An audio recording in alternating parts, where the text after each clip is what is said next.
En fait, moi, on entend là. Hein. Alors, on entend certaines personnes, donc s'il vous plaît, pensez bien à éteindre vos micros. Si, fermez-le. Merci.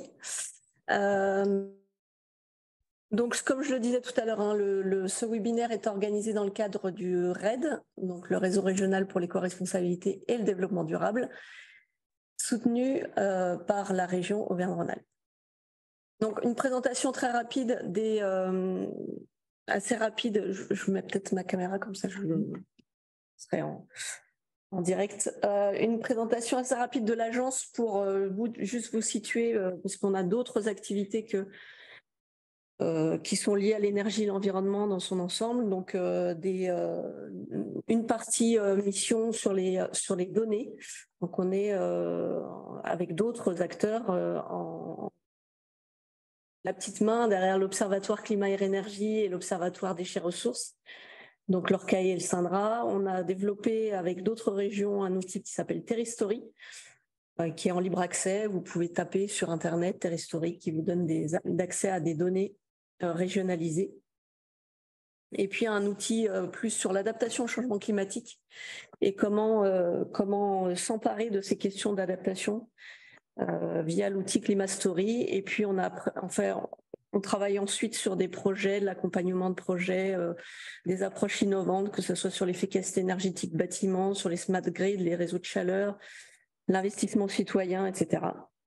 Et puis on essaye de mobiliser le plus possible les investissements, de faire des montages un peu innovants en termes de rénovation énergétique par les groupements de commandes par exemple ou d'autres actions, et de mobiliser les financements européens.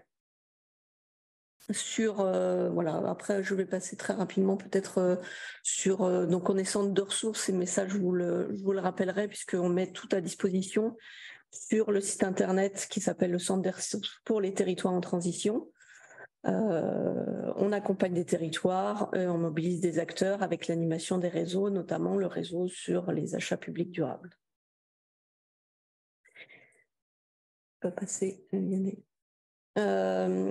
Avant de commencer, de rentrer dans le vif du sujet, on a lancé une enquête régionale sur la commande publique durable. On a reçu peu de réponses pour l'instant, donc si je vous incite à renseigner ce questionnaire, notamment pour les acheteurs publics qui sont en région. Ça s'adresse vraiment aux acheteurs publics en région. On voudrait en savoir plus sur vos pratiques en termes d'achat durable, sur la prise en compte des aspects environnementaux, notamment dans vos marchés publics, où vous en êtes, sur quelles thématiques vous travaillez, et est-ce que vous connaissez les outils, sachant que là on va faire un rappel de ces différents outils, mais voilà, on voudrait en savoir un peu plus. Ça nous permettra d'ailleurs par la suite de proposer des groupes thématiques, des groupes de travail, des webinaires peut-être plus adaptés à ce qu'on peut vous proposer actuellement. Donc l'objectif, c'est vraiment de renforcer aussi cette coopération en région et cette montée en compétences sur ce sujet de la commande publique durable. Alors, donc on va aborder ces 3 points là que vous voyez présentés à l'ordre du jour. Donc on va commencer par quelques éléments de définition. L'objectif, c'est pas forcément de passer trop de temps sur la définition et l'impact des lois, même si voilà, c'est bien aussi de rappeler ce qui est imposé ou ce qui nous attend en termes de ce qui vous attend en termes d'obligations. On mettra surtout l'accent sur l'intégration de l'environnement dans les marchés de manière, on espère, assez pratique. Donc on passera un peu plus de temps sur le point 3. Donc, quelques éléments de définition. L'achat public durable, qu'est-ce que c'est? C'est donc dans le PNAD précédent, la version précédente, 2022-2025. L'achat était défini, un achat public durable était défini comme intégrant des dispositions en faveur de l'environnement, du progrès social, tout en favorisant le développement économique. Donc, ce sont les 3 piliers du développement durable qui étaient clairement cités dans le PNAAPD 2015-2020. La définition n'a pas changé, hein, on est toujours sur cette prise en compte de ces 3 dimensions. C'est la prise en compte aussi de l'intérêt de l'ensemble des parties prenantes concernées par l'acte d'achat. Donc, c'est l'acheteur public qui a un intérêt à intégrer du développement durable et notamment les aspects environnementaux dans ces marchés, mais c'est aussi le côté acteur économique, entreprises, TPE, PME, tissu économique local, qui sont aussi qui font partie des parties prenantes. L'objectif, c'est de réaliser des économies intelligentes. Alors, on va en reparler un peu plus tard. Et d'intégrer ces dimensions de développement durable et de critères sociaux et environnementaux à toutes les étapes du marché. Donc ça, c'est pour l'élément de définition. Alors, quand on zoome un peu sur les différents enjeux et les 3 aspects du développement durable, donc sur les enjeux économiques, on nous parle souvent effectivement de ce coût. C'est pas forcément systématiquement plus cher. On a alors on pourra le voir peut-être un peu plus tard, mais on voit bien que l'offre sur des produits, sur des services, sur des matériaux sont de plus en plus en accord avec ces objectifs environnementaux. Et plus l'offre augmente, plus les coûts ont tendance à s'aligner sur les coûts de matériaux plus classiques ou de produits plus classiques.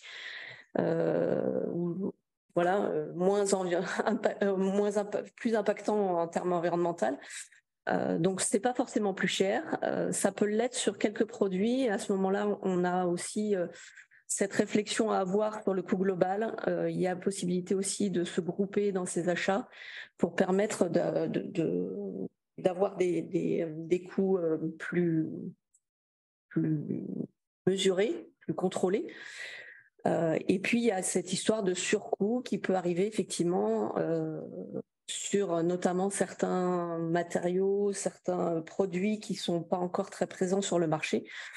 Et à ce moment-là, on peut se poser la question du surcoût, de ce qui est supportable ou non en lien avec les objectifs visés par la collectivité, si c'est une collectivité, par les objectifs, les engagements aussi nationaux et européens par rapport à ces coûts qui est induit. Réduire l'impact économique, c'est aussi travailler sur ces matériaux moins impactants environnementalement, c'est aussi réfléchir et réduire les coûts d'importation des matières premières et notamment le pétrole. Voilà, donc je ne vais pas citer tous les termes qu'il y a là, mais vous voyez bien que on est dans une démarche logique aussi d'intégration et des enjeux environnementaux et des enjeux sociaux et des enjeux économiques qui font qu'on n'a pas forcément des surcoûts et un intérêt aussi à travailler sur ces dimensions environnementales et sociales. Sur les enjeux, tu peux passer s'il te plaît, Vianney.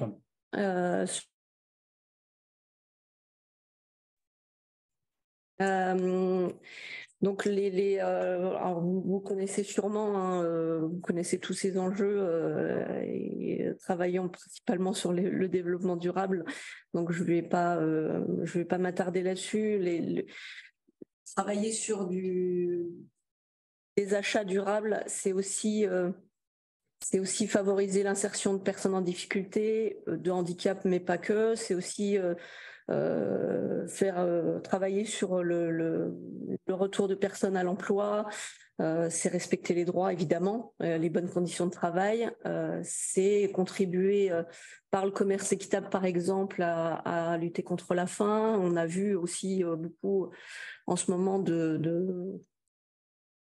d'informations circulées à propos des fabricants de vêtements notamment, sur le respect des règles de conditions de travail à l'étranger notamment, et à une rémunération juste des produits. C'est respecter la santé évidemment aussi. Sur les enjeux évidemment écologiques, eh ben, là c'est pareil, hein, vous connaissez tous le sujet. L'objectif c'est de travailler sur des ressources qui sont pas soumises à l'importation, donc réduire les importations de pétrole, lutter contre l'épuisement des ressources naturelles, destruction des forêts primaires par exemple, etc. Lutter contre évidemment les gaz à effet de serre.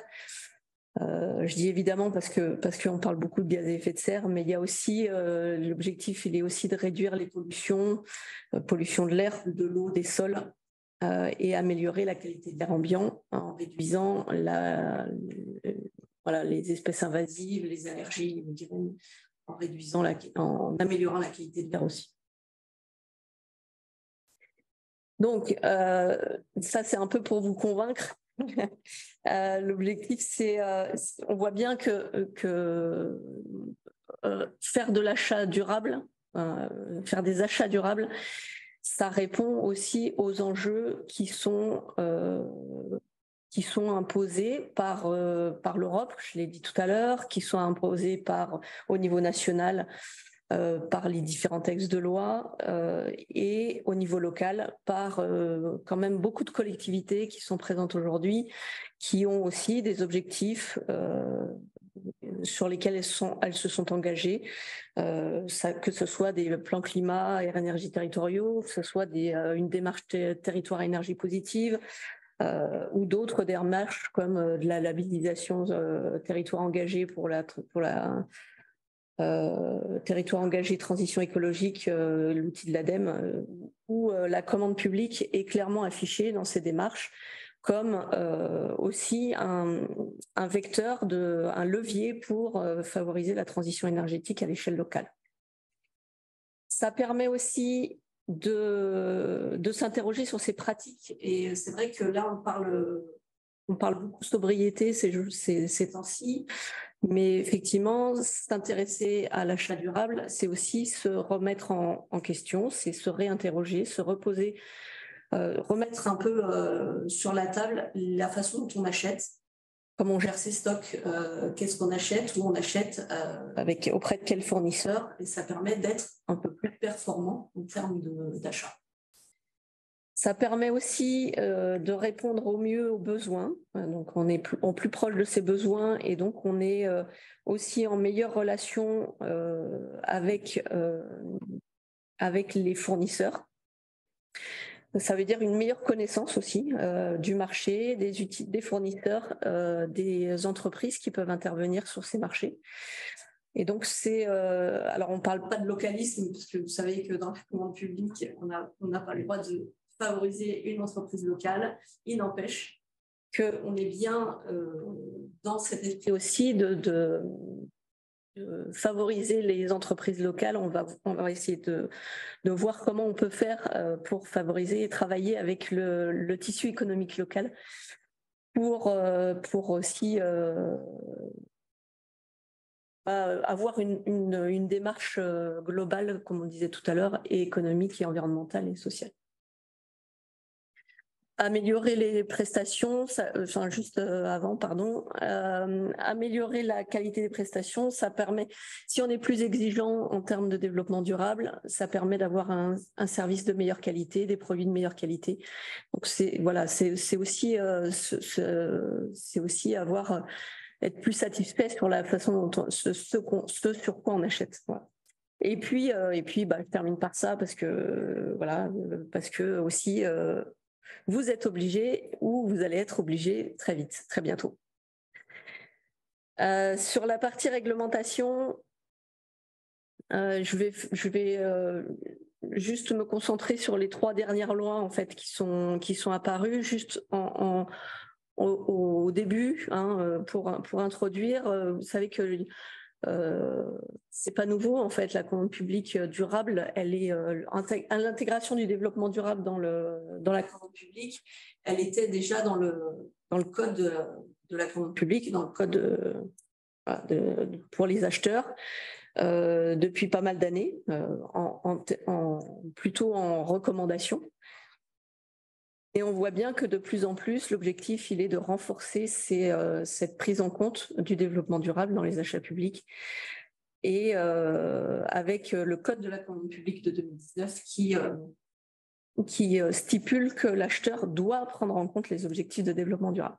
Donc, c'est plus, il peut prendre en compte, mais il doit prendre en compte. Donc les trois lois sur lesquelles on met un petit peu l'accent, mais je vais pas non plus m'attarder puisque je pense que vous les connaissez pour la plupart. Donc la loi Egalim, donc tu peux passer, voilà, la loi Egalim de 2018 qui a pour objectif de favoriser l'approvisionnement notamment c'est un impact sur la restauration collective. Tout ce qui est restauration scolaire et restauration collective. Voilà, donc l'objectif, c'est de favoriser un approvisionnement de qualité, lutter contre le gaspillage alimentaire, interdiction d'ustensiles en plastique. Ça ferait le lien avec la loi AGEC qui est juste après. Donc, il y a déjà des obligations qui sont déjà imposées. Interdiction de bouteilles d'eau en plastique, interdiction de matières plastiques pour les ustensiles à usage unique. Depuis le 1er janvier 2022, les services de restauration doivent proposer au moins 50% de produits de qualité et durables. On pourra voir si vous avez des questions, ce à quoi ça correspond. Et dans ces 50%, au moins 20% de produits bio pour les services de restauration. Et puis au 1er janvier 2025, donc ce qui va arriver assez vite, l'interdiction de matières plastiques dans les contenants alimentaires, de cuisson, de réchauffe ou de service. Donc ça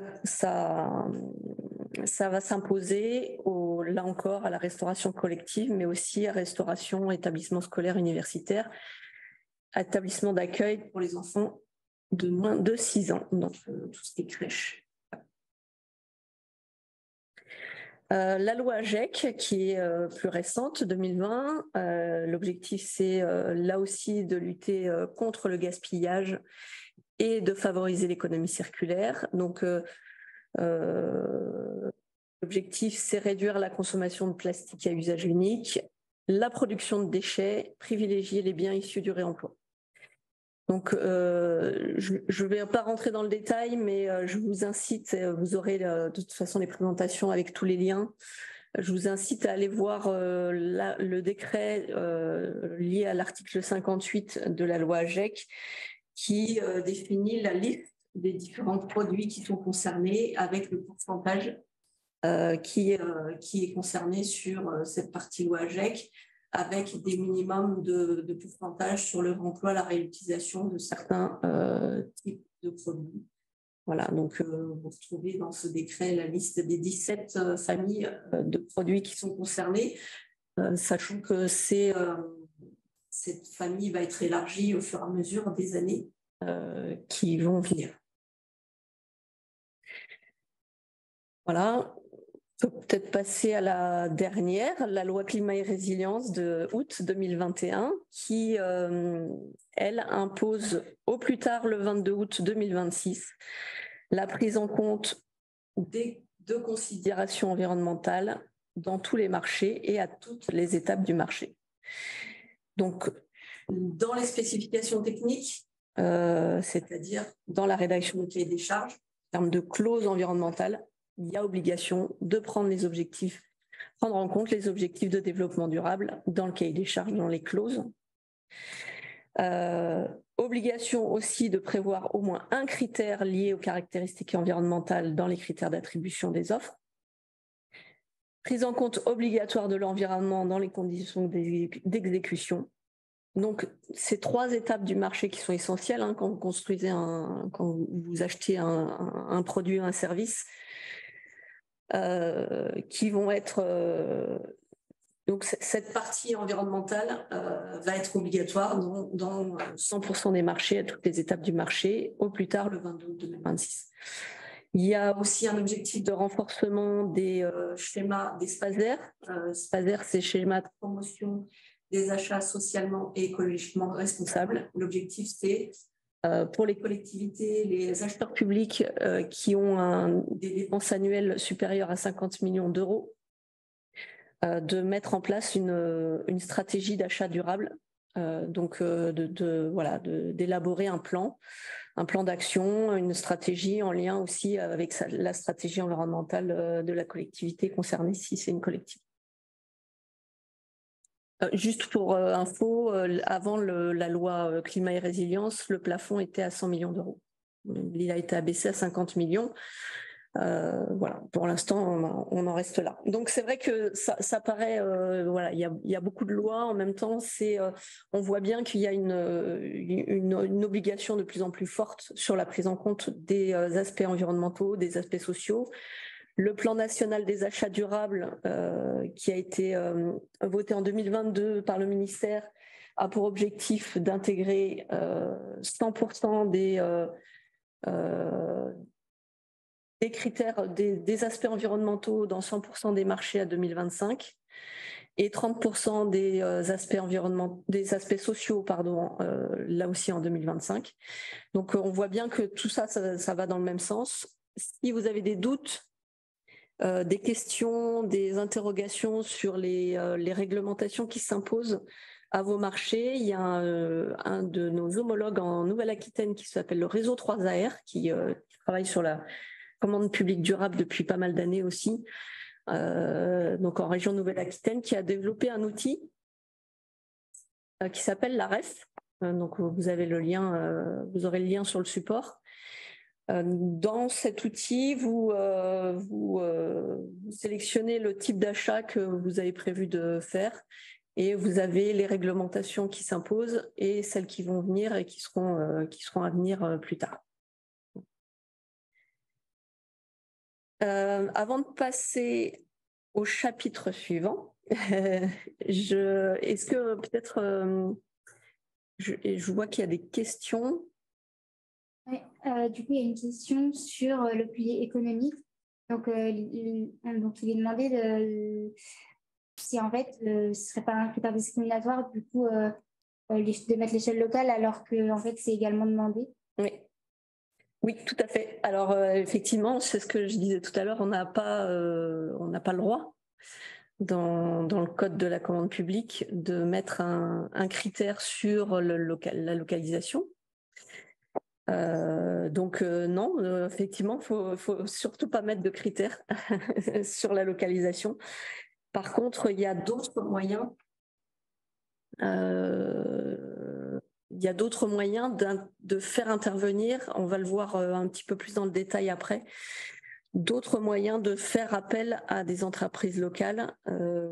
En tout cas, pas systématiquement forcément, on n'a pas la garantie d'avoir des entreprises locales, mais il y a moyen de favoriser les entreprises locales par certains outils, par du sourcing, par des rencontres régulières, par une façon de monter son marché aussi, qui peut être par des variantes, par un allotissement, mais on va essayer de voir ça un peu après, et puis vous me reposerez la question si ça n'a pas été clair par la suite. Une deuxième question, c'est comment mettre en place les achats de prestations intellectuelles, je pense que c'est ça. Alors, pour les achats de prestations intellectuelles, là, c'est pareil. Je pense qu'on verra après par la suite. Je pourrais essayer de vous donner quelques éléments. On est de plus en plus sollicité sur ces questions-là. Alors, c'est pas l'achat le plus facile où on peut intégrer de l'environnement. En tout cas, c'est pas le plus impactant en termes environnementaux. Mais je pourrais vous donner quelques pistes et ça, on verra aussi par la suite. Là, pour l'instant, on a fait une vision d'ensemble sur les engagements, les réglementations et la mise en place des différentes lois qui vont arriver.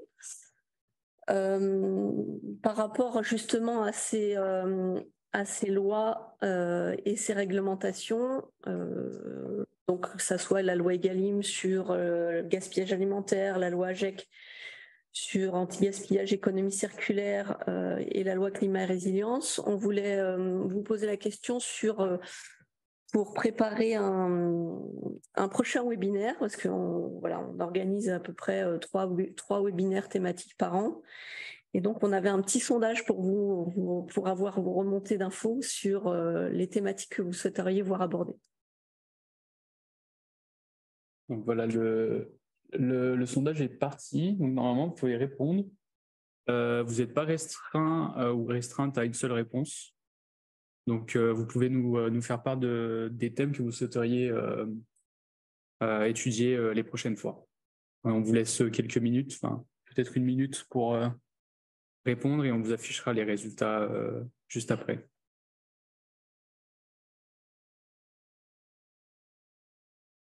Et si jamais il y a un sujet qui apparaît pas là, vous n'hésitez pas à le rajouter dans le chat.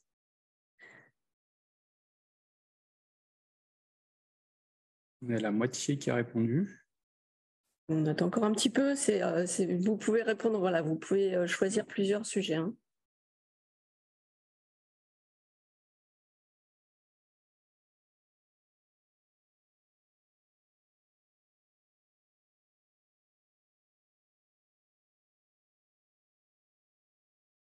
Aussi dans le chat, il y a beaucoup de travaux et constructions. Du coup, on a fait un webinaire au mois de février qui est disponible en replay aussi.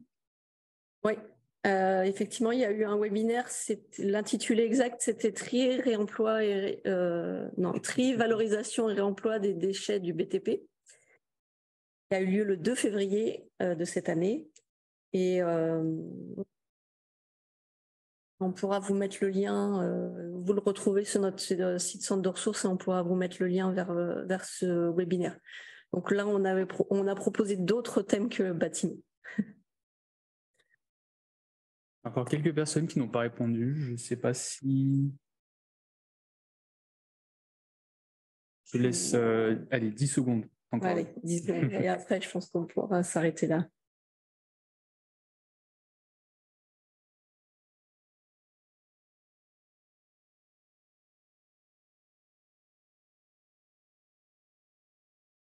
Je mets fin au sondage. Ouais.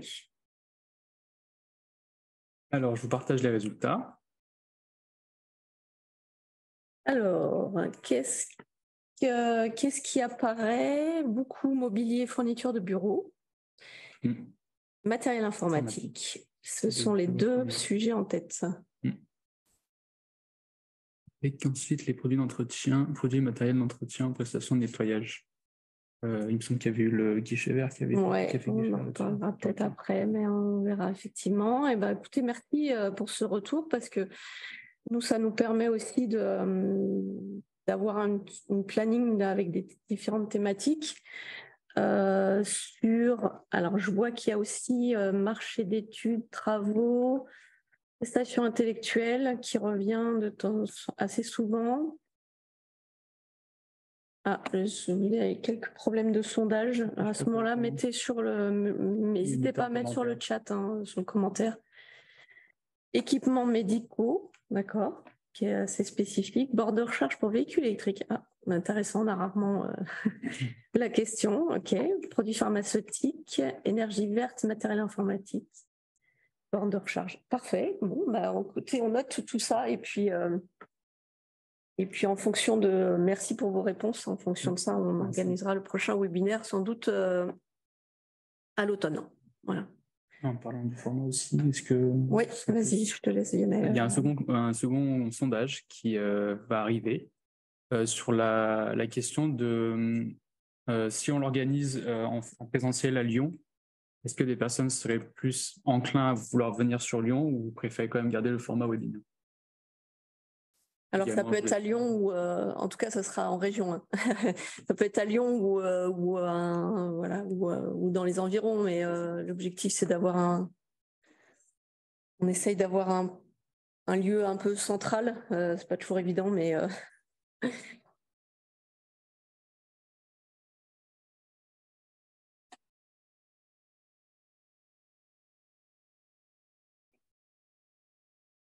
76% de personnes qui ont répondu. alors, on n'a pas que des personnes en région, donc je pense qu'on ne va pas laisser trop longtemps. Tu peux mettre fin, je pense, au sondage. Ce serait plutôt non, je crois. Je te laisse commenter. Alors, c'est plutôt non à 63%.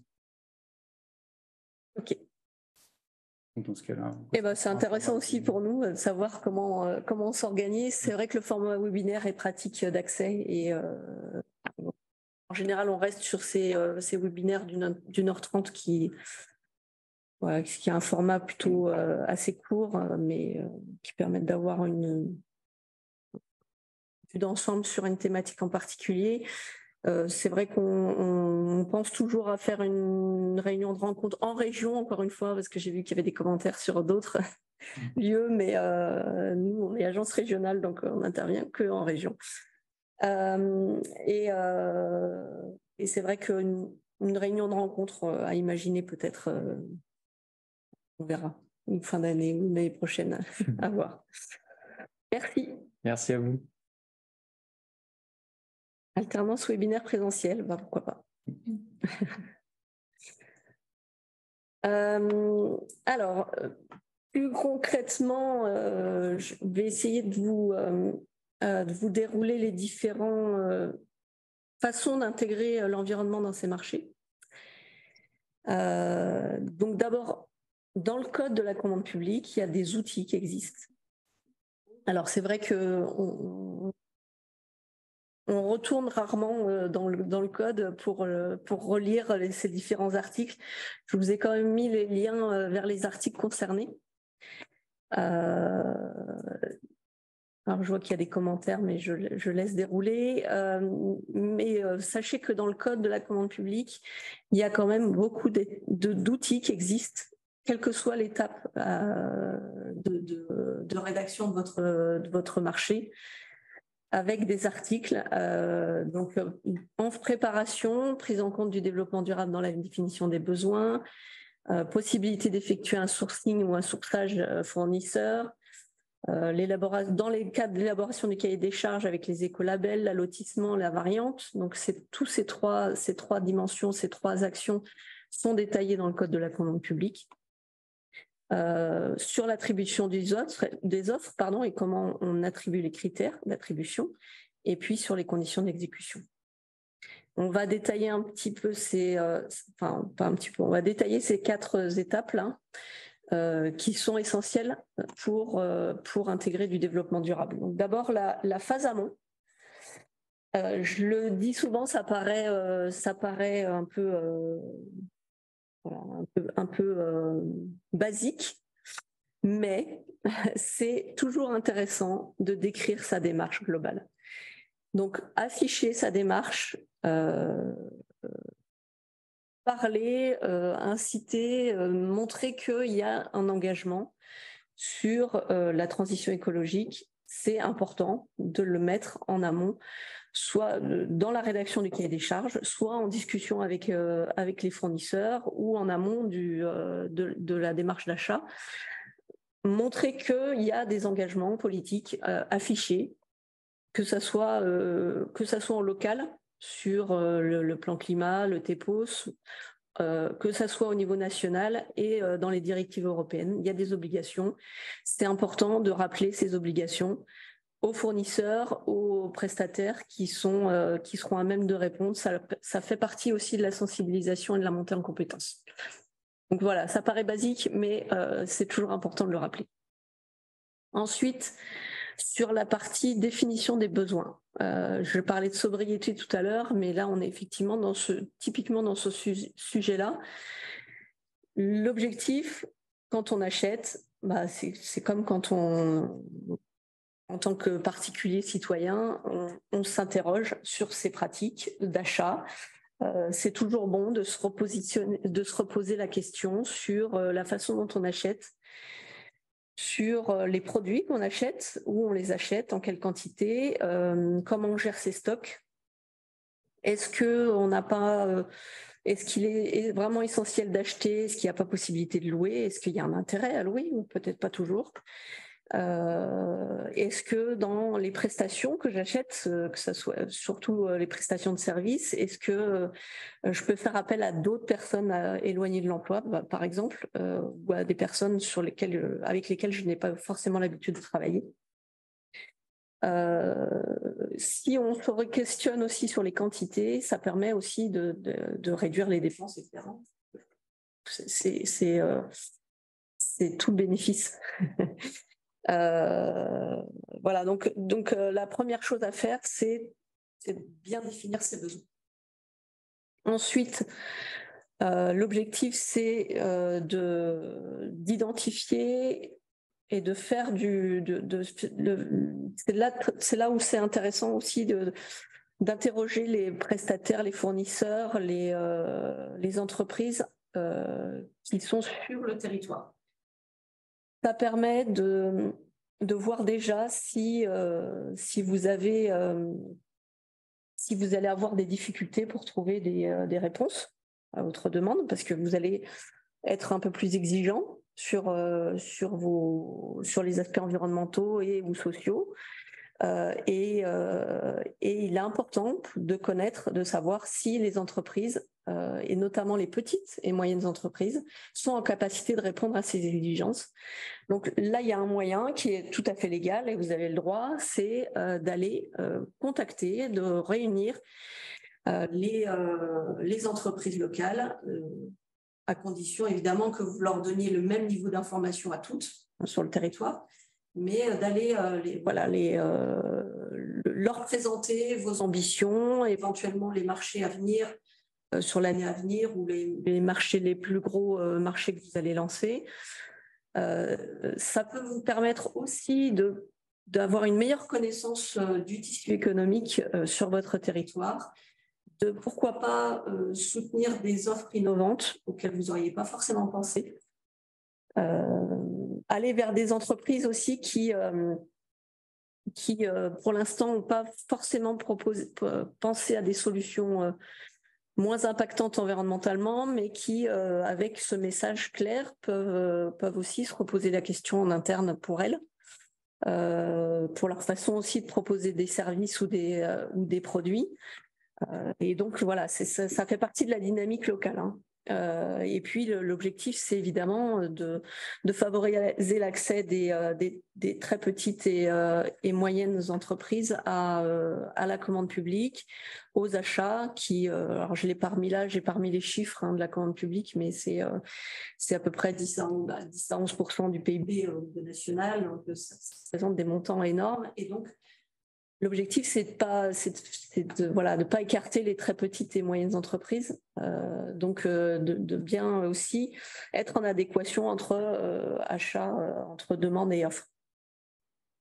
Ça nécessite de consacrer du temps, donc d'anticiper le marché, de réunir les entreprises locales. On a pas mal de retours d'expérience en région. On a la métropole de Lyon qui travaille avec la CCI, Pacte PME qui organise des rencontres régulières sur des thématiques, qui réunit les entreprises fournisseurs locales du territoire. C'est territoire élargi, hein, mais ça permet vraiment des échanges entre offre et demande. Ça permet aussi, pourquoi pas, à des fournisseurs de se réunir entre eux et de faire du groupement. C'est le cas pour les très petites entreprises qui n'ont pas la capacité de répondre sur un marché un peu important toutes seules, et donc de s'allier avec peut-être une moyenne entreprise qui a un peu plus de connaissances sur les marchés publics et qui peut être porteur d'un groupement. Donc là, je vous ai mis un exemple de questionnement qu'on peut trouver en amont d'un sourcing. avec des formes de questions et réponses apportées, et en fonction, ça peut vous permettre aussi d'établir votre cahier des charges au plus proche de l'offre locale. Là, typiquement, les fournisseurs locaux, est-ce qu'ils ont disposent-ils de produits dont j'ai besoin? Si c'est oui, à ce moment-là, on peut prévoir un allotissement pour permettre justement aux plus petites entreprises de répondre.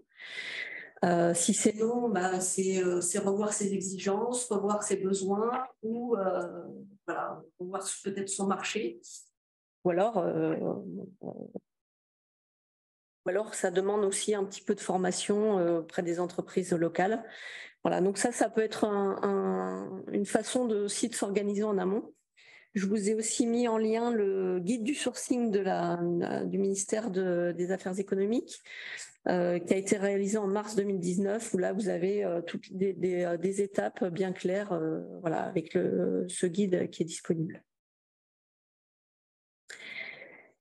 Une fois que vous avez fait ce travail d'élaboration, de sourcing, d'état des lieux, de vos besoins aussi, donc on rentre dans la rédaction du cahier des charges. Dans la rédaction du cahier des charges, vous avez la rédaction la mise en place des spécifications techniques, donc tout ce qui est clause environnementale. Alors, on axe ce webinaire parce qu'on est aussi agence régionale de l'énergie et de l'environnement.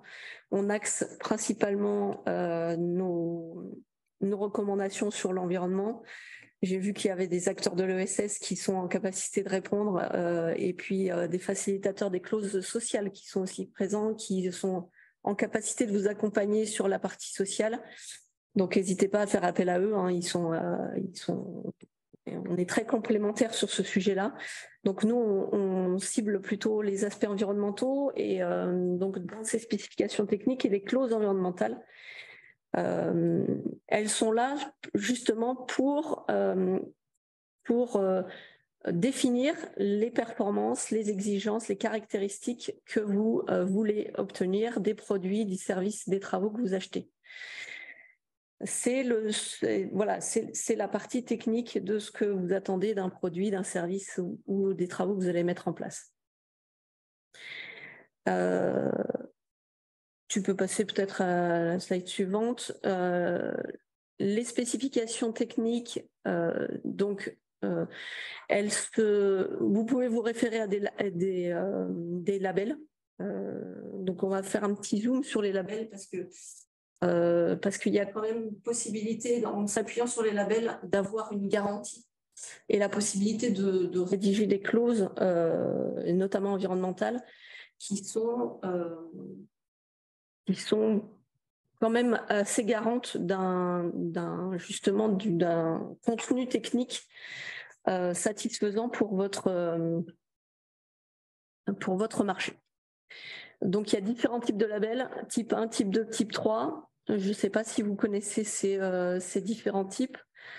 On va essayer de vous faire un petit déroulé de ces différents types de labels et ce que vous pouvez en attendre. Donc, le label, ça permet de vous donner quelques critères.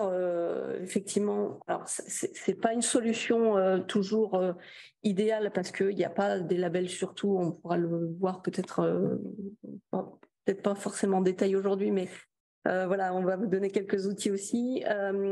Mais quand même, comme beaucoup de produits, l'objectif, c'est de vous fournir une liste de produits ou en tout cas des caractéristiques qui vous permettent d'avoir des impacts moins importants sur l'environnement. Sur notamment l'approche cycle de vie, ou soit sur l'approche cycle de vie, soit sur une étape de production, de réalisation d'un produit, etc. Donc les différents labels, il y en a beaucoup. On a toujours un peu de mal à s'y référer parce qu'on ne sait pas si c'est un label solide ou pas. Donc, il y a différents outils qui existent, qui sont là pour vous aider. On va passer assez vite, mais dans le lot, là, je vous ai mis quelques images. Il y en a qui sont pas du tout des labels solides. Il y en a d'autres qui en font partie. Donc, tu peux cliquer, ça, à chaque fois, ça va rayer.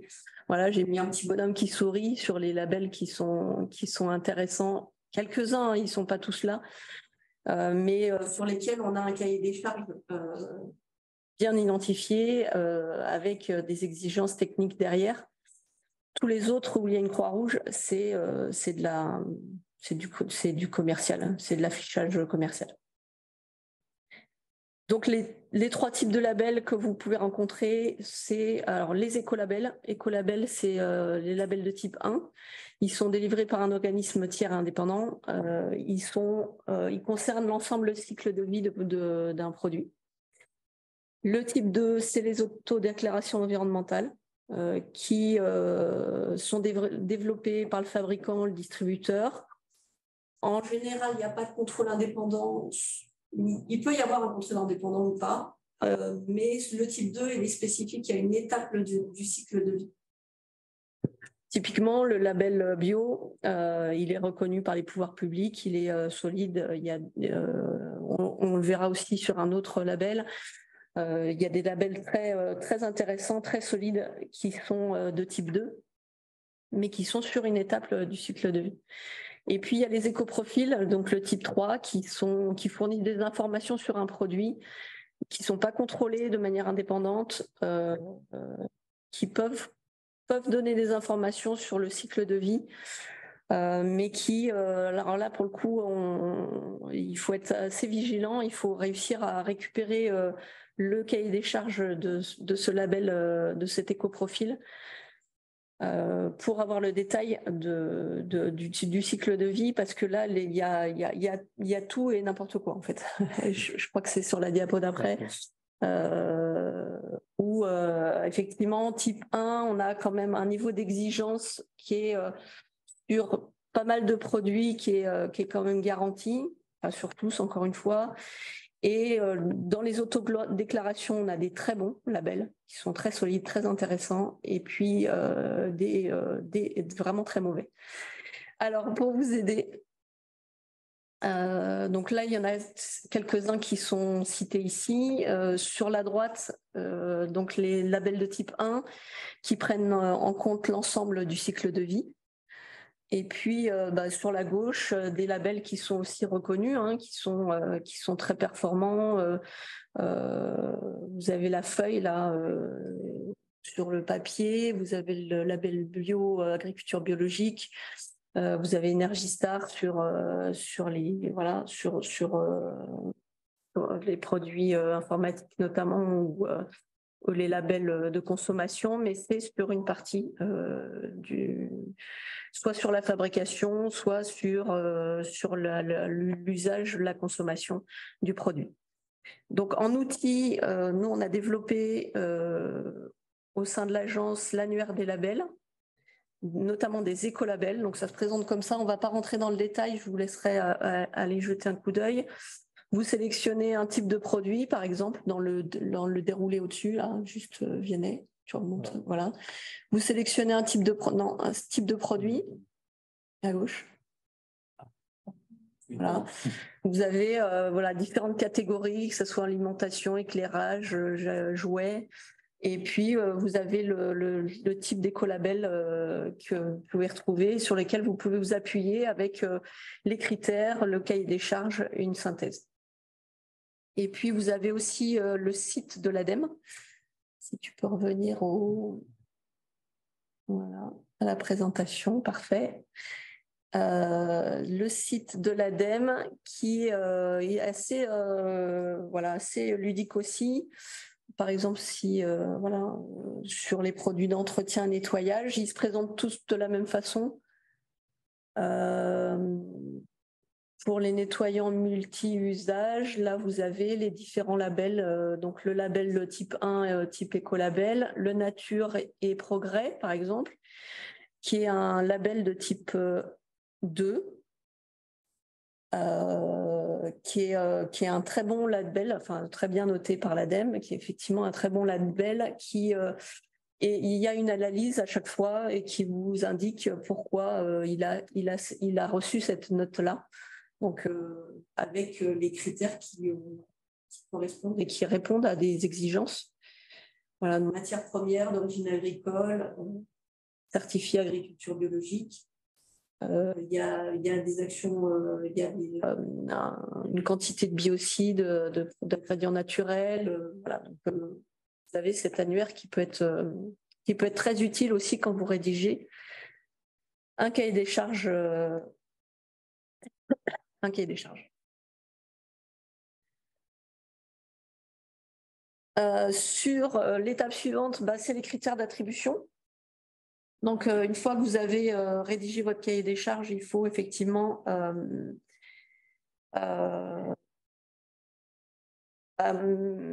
intégrer des critères d'attribution pour vous permettre de choisir parmi les offres. Donc, si tu peux passer à la diapo suivante.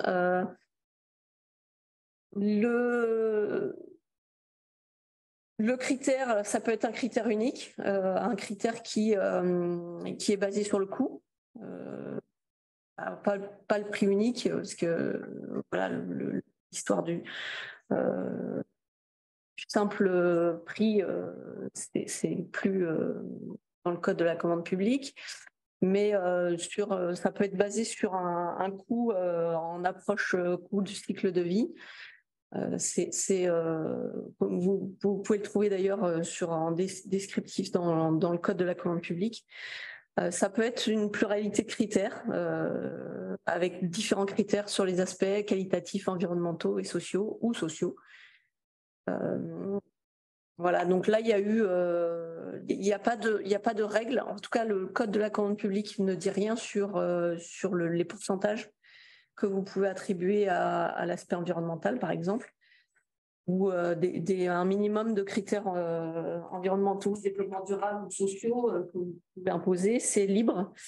L'acheteur public a la liberté de fixer ces critères.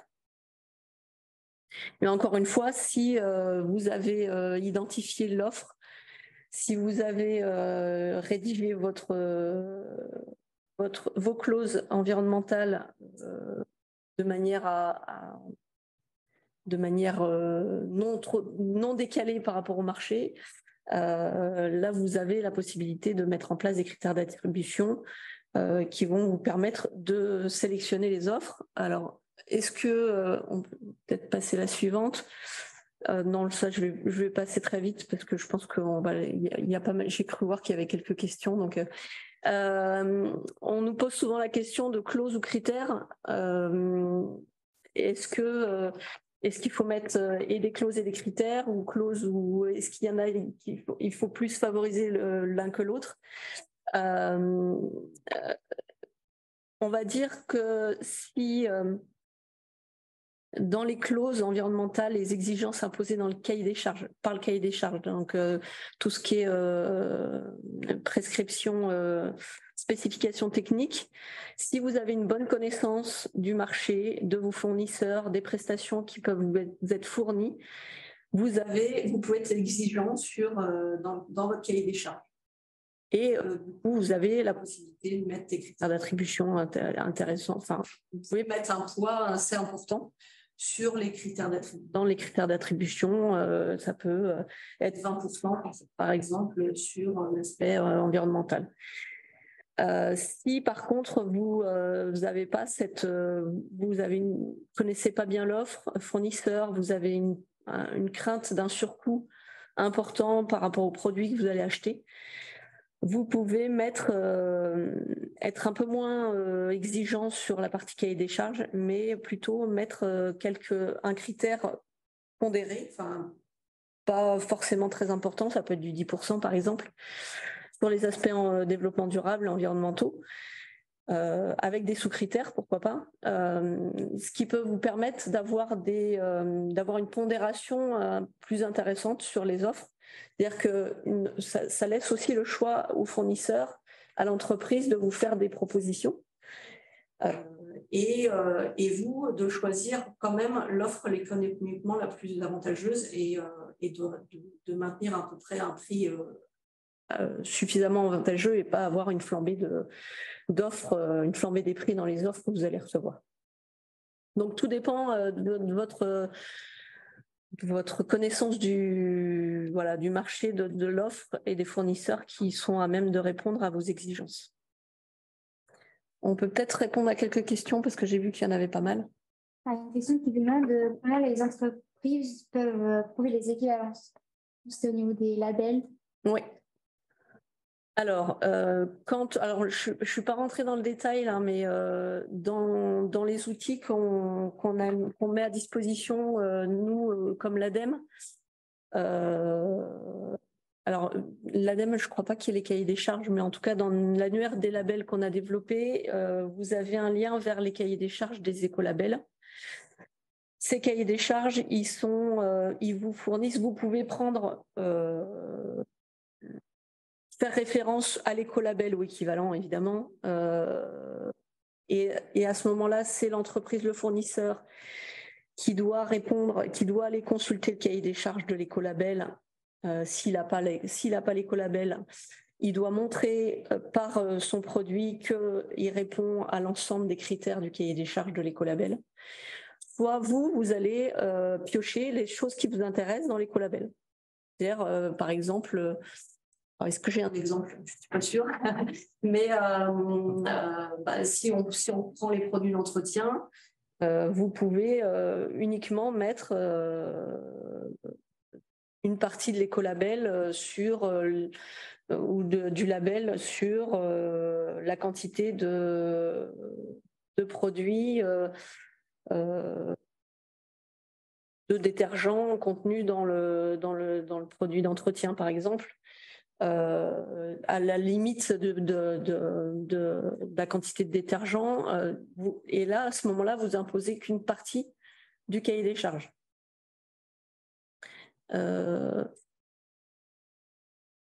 Par contre, j'aimerais savoir si le lien avec l'objet du marché, systématiquement du moment qu'il s'agit de l'objet du marché. Alors, je suis pas sûre, ouais, effectivement. Si vous achetez des menuiseries et que alors sauf si oui, si vous achetez des menuiseries et que c'est des menuiseries PVC, il faut que ça soit en relation avec l'objet du marché, évidemment. Je suis pas sûre d'avoir bien saisi la question, mais vous pouvez demander, si vous achetez des menuiseries en bois, vous pouvez demander un label ou équivalent, toujours demander l'équivalent ou dire ce qui vous intéresse dans ce label. Dire ce qui m'intéresse dans ce label, c'est que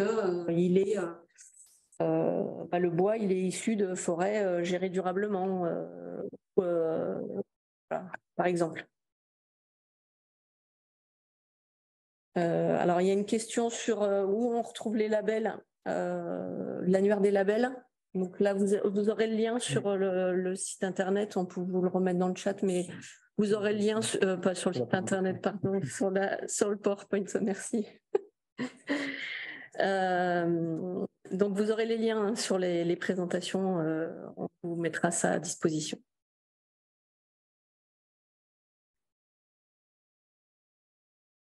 La question c'était, merci de préciser, donc si on vous demandait un label bois ou équivalent, pas besoin de dire pourquoi vous voulez du bois labellisé.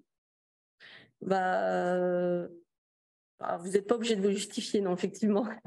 Ou sinon, encore une fois, vous pouvez le mettre.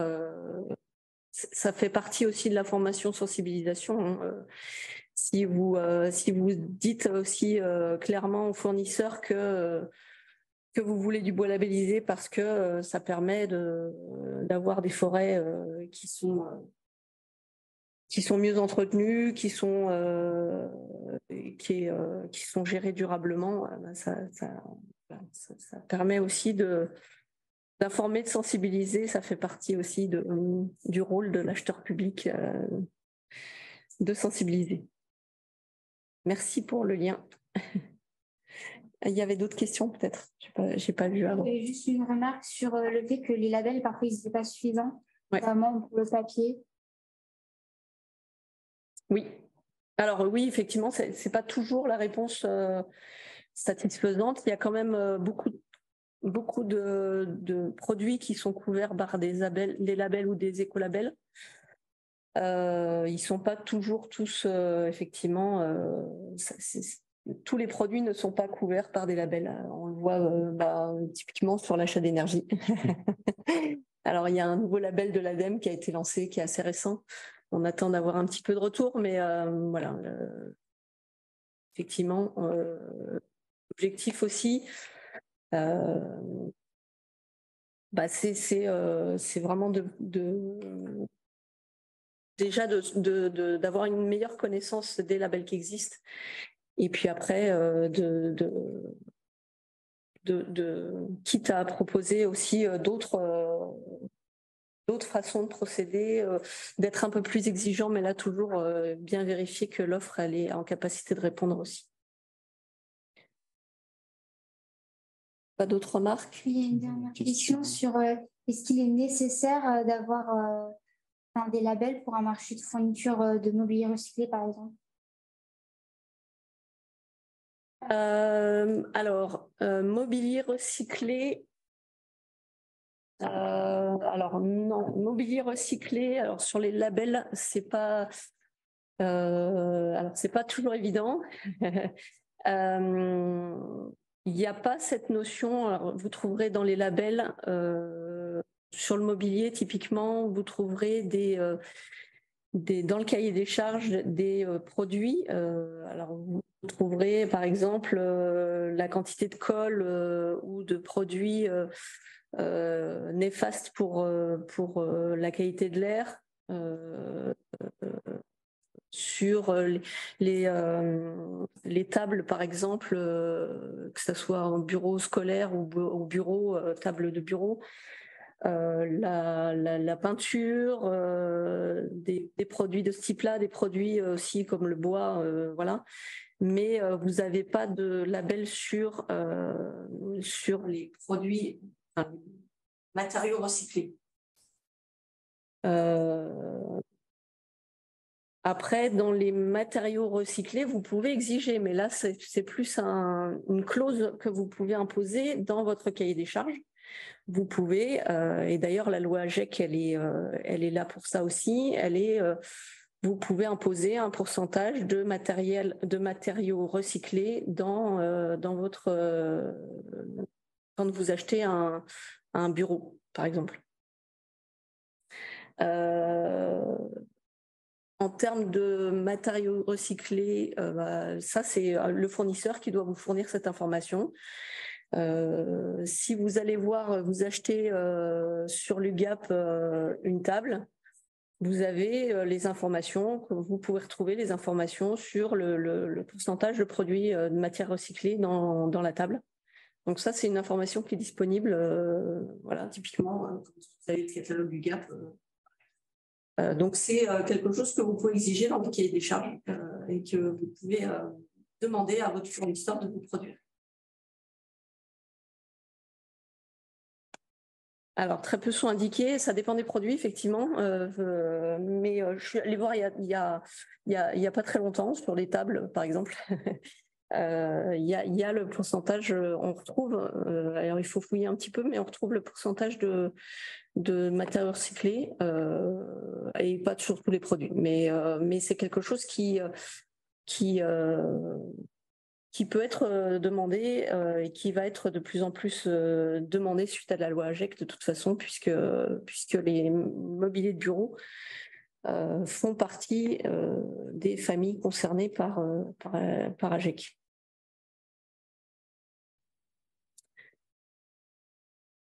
Oui, je pense. Ouais, on va continuer. Donc, je continue sur les conditions d'exécution. Et puis, je vais passer assez vite. Conditions d'exécution, c'est vraiment, ça peut concerner donc sur les marchés de travaux, par exemple, sur la gestion du chantier, gestion des déchets, du bruit, du traitement des eaux, la reprise des matériaux, par exemple, sur le type de transport qui est utilisé pour la livraison, pour les emballages, les collectes des déchets, par exemple. Donc ça, c'est bien des conditions d'exécution, ce n'est pas des critères de choix, c'est la façon dont les prestataires exécutent le marché. Je vais essayer d'être un petit peu plus concrète et un peu plus précise sur les éléments et comment vous pouvez vous y prendre quand vous voulez vraiment vous mettre en ordre de marche là dès demain pour intégrer des critères environnementaux dans vos marchés. Donc là, l'objectif, c'est de vous donner des outils pour que vous puissiez commencer dès demain. Donc, vous avez toujours le code comme quand même source, Bible, voilà. On a mis en place. Alors là, c'est pareil, vous aurez les liens et on va pas passer sur tous les liens qui existent parce que ça serait trop long, mais on met en place et on alimente régulièrement des fiches d'initiative. Donc, c'est ce qui est intitulé REX externe. Donc, des retours d'expérience d'acheteurs qui ont déjà mis en place des choses, qui ont déjà intégré des clauses environnementales. Vous pouvez reprendre, vous pouvez vous en inspirer. On a un guide qui date de 2016, mais qu'on est en train de retravailler et qui va paraître à l'automne de cette année, qui va être remise à jour avec des nouvelles fiches techniques, avec dans chaque fiche technique la façon dont on s'y prend, sur quel label on s'appuie, quelles clauses environnementales, spécifications techniques on peut mettre et des retours d'expérience. Voilà. Et puis, pour vous aider dans la rédaction du cahier des charges, il est assez peu connu, assez peu utilisé. Vous avez le cahier des charges européen, qui est quand même une manne d'informations. Alors, il y a quelques informations qui sont un peu anciennes, ils essaient de le mettre à jour, mais ça prend toujours du temps, parce que comme vous le voyez sur cette page, c'est dans toutes les langues. Donc, si on va dans le dernier en français, sur le computer, tout ce qui est ordinateur, écran, tablette et smartphone, vous avez le cahier des charges, le document avec les critères de l'Union européenne qui ont été proposés. Et dedans, donc si tu descends par exemple, ils sont tous construits de la même façon. Mais vous avez, par exemple, vous allez vers les performances minimales des ordinateurs en matière d'énergie. Et là, vous avez les performances minimales. Donc, vous pouvez exactement reprendre la clause qui est inscrite dans ce guide, avec les labels s'il y en a un, ou un équivalent. Et donc, vous pouvez reprendre, descends pas trop, c'était au-dessus, vous pouvez dire, par exemple, l'indice d'efficacité énergétique de chaque modèle livré dans le cadre du contrat doit être dans l'échelle des classes énergétiques A, D. Ça, c'est un exemple où vous pouvez être plus exigeant. Dans les classes suivantes de A à D, vous pouvez exiger du A et voilà. Je peux descendre. Vous avez les moyens de vérification. Une note explicative, voilà. Et donc ça, vous avez ça là c'est sur la consommation d'énergie. Dans le paragraphe d'après, c'est sur les matériaux, les matières premières utilisées dans la fabrication de l'ordinateur. Et vous avez pour ça, et vous avez aussi, alors là on a pris l'exemple de l'ordinateur, mais vous avez tout plein de produits qui sont concernés. Et vraiment, je vous incite à aller jeter un petit coup d'œil parce qu'il y a beaucoup d'informations sur ces types de produits qui sont vraiment utiles pour la rédaction des clauses environnementales dans votre marché. Vous avez la base de données que nous on a construite ou non, on va pas les voir parce que en plus on l'a restreinte cette base de données. Donc si vous êtes acheteur public de la région, on peut vous donner accès, il faut nous faire la demande auparavant. Donc là, il y a une base de données des cahiers des charges, en fait, des exemples de cahiers des charges que vous pouvez trouver sur notre site avec un accès restreint. Et puis, il y a le CD2E qui est un équivalent aussi dans une autre région qui a développé la clause verte. On va jeter un petit coup d'œil rapide. La clause verte, donc c'est un outil collaboratif qui a été élaboré par le CD2E, qui a pour objectif aussi de vous fournir des exemples de clauses directement rédigées. Donc, par exemple, on va aller dans Travaux publics. Si tu cliques sur les dimensions environnementales, parce que vous avez possibilité là sur la gauche, vous pouvez sélectionner si c'est plutôt axé, c'est plutôt la dimension environnementale qui vous intéresse ou sociale. Et là, par exemple, durabilité de la chaussée. Voilà. Vous avez différentes thématiques dans le travaux publics, c'est large. Et là, vous avez l'intitulé exact de la clause. Pour tout marché public de travaux de voirie, le titulaire prendra soin de garantir la durée de vie fonctionnelle minimale de la chaussée avec 20 ans, 40 ans, 60 ans pour la couche de fondation, etc. Et après, une explication sur pourquoi la clause, pourquoi elle a été construite sous cette forme-là et des points de vigilance s'il y en a. Voilà, donc là aussi, c'est un outil qui aussi s'alimente au fur et à mesure en fonction des remontées aussi que vous pouvez faire sur vos besoins, vos marchés que vous passez. Donc, n'hésitez pas aussi à l'utiliser, à aller jeter un coup d'œil et à nous informer. Alors, vous faites un petit mail, Vianney, moi, et on fait remonter à l'interréseau et au CD2E pour alimenter cette clause verte. Même chose pour la base de données des cahiers des charges d'Ora2E, vous nous faites un petit mail. Voilà.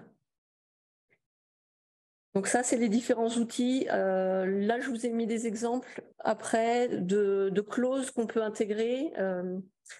Par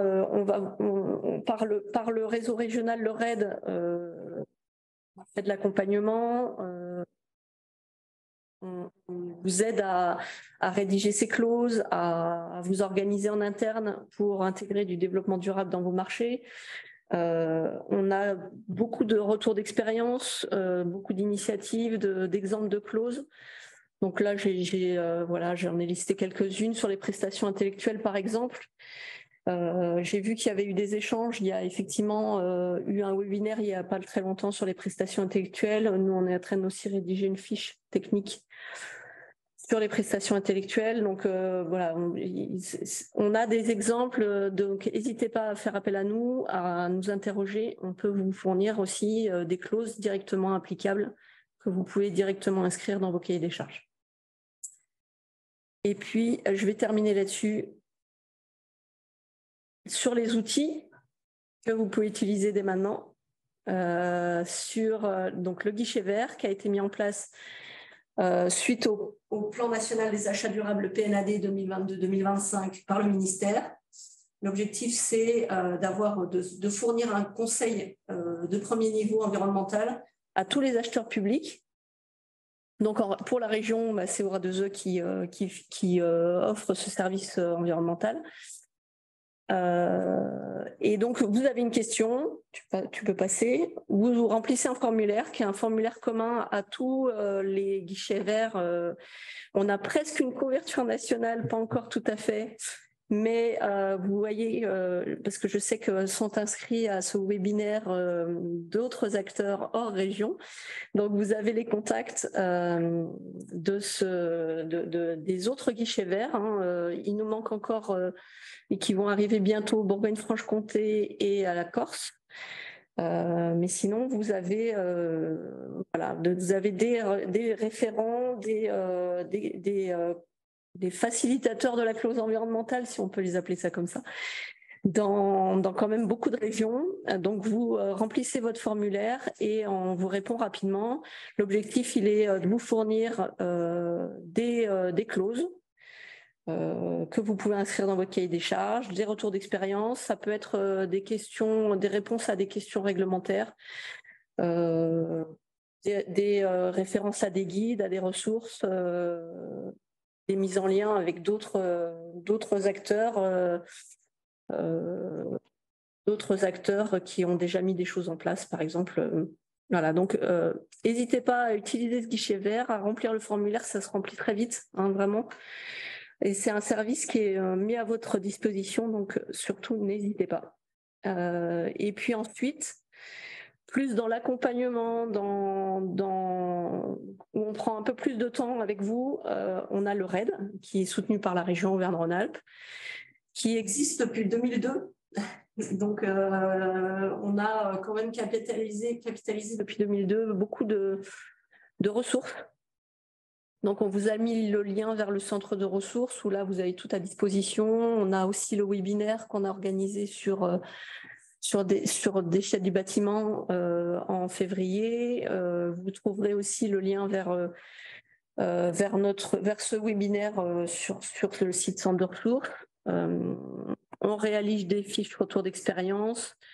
On a ce guide qui sera mis à disposition en fin 2023.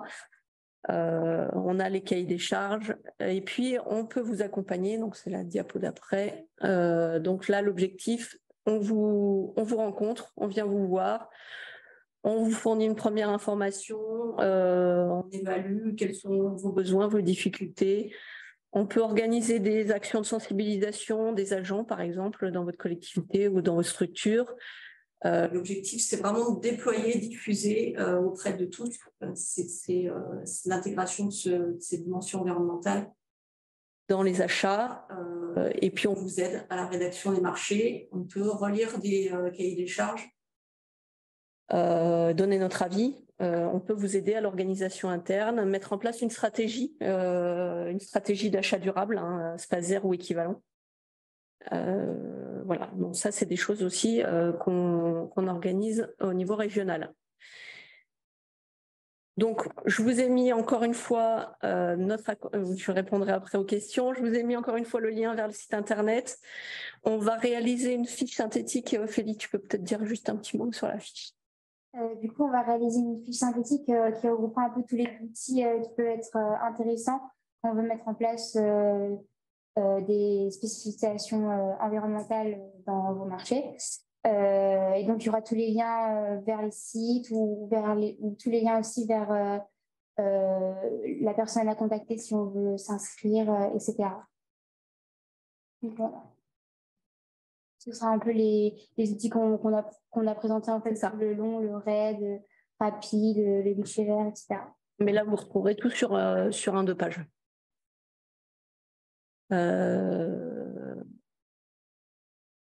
Alors, du coup, pour les questions, il y avait une question qui demandait pour l'accès au cahier des charges, qui il fallait contacter. Est-ce que c'était toi? Oui, Vianney ou moi. Moi aussi, j'ai aussi les accès. Voilà. Donc, vous avez les contacts là. Voilà. C'est pareil, on a une lettre d'information. Si vous voulez être destinataire de la lettre de veille, vous nous envoyez un petit mail.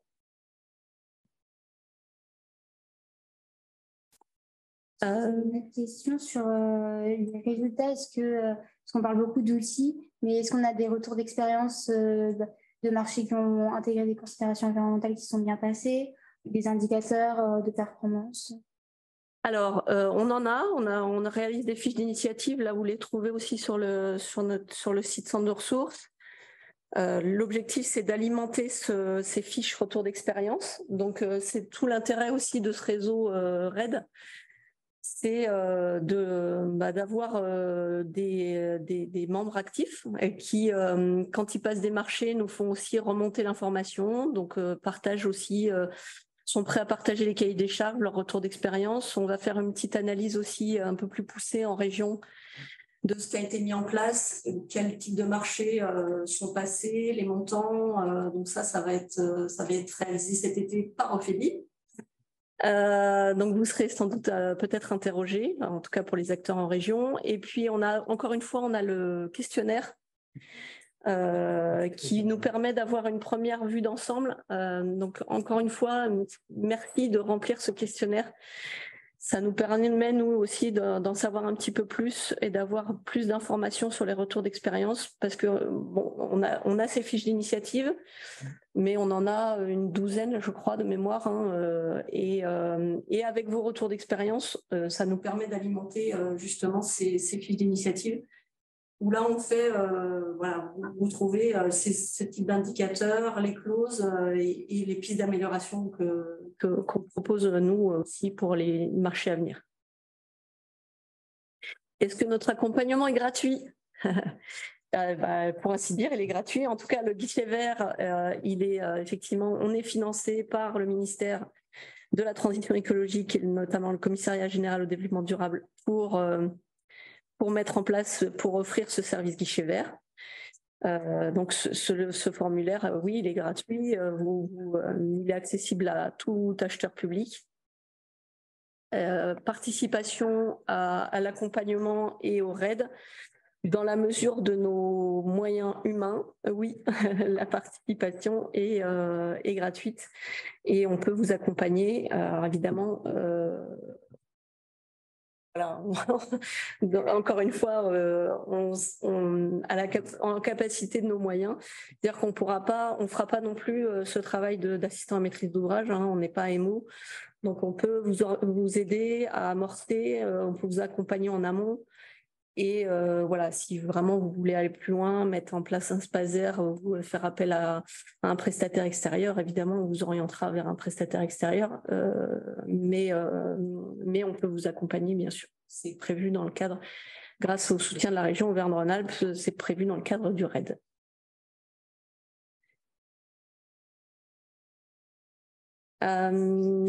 Et je ne vois pas d'autres questions. Est-ce que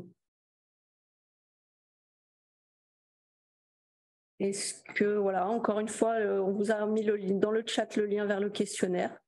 Ça prend un peu moins de 10 minutes pour le remplir. Voilà, et nous, ça nous aide à nous adapter aussi à la demande et éventuellement aux contraintes et aux freins que vous pouvez avoir.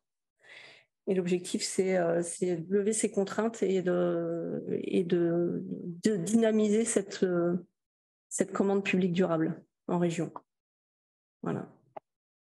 Vous aurez accès au webinaire. Oui, bien évidemment, en rediffusion, je vous l'enverrai par mail. Voilà. Et aussi que la présentation. Merci à tous. Merci, oui. S'il n'y a pas d'autres questions... attendez. Il y a une erreur pour le questionnaire. Est-ce que j'ai mis le bon lien, je pense? Apparemment, il faut une autorisation. Alors... Peut-être que j'ai... on vous remettra le questionnaire de toute façon en lien avec le replay. Voilà, donc on vous remettra si c'est pas le bon lien, on vous remettra le bon lien dans le replay. Voilà. Merci à tous. Merci beaucoup. Bonne fin de journée. Bonne fin de journée à vous aussi. Au revoir. Au revoir. Au revoir. Enregistrement.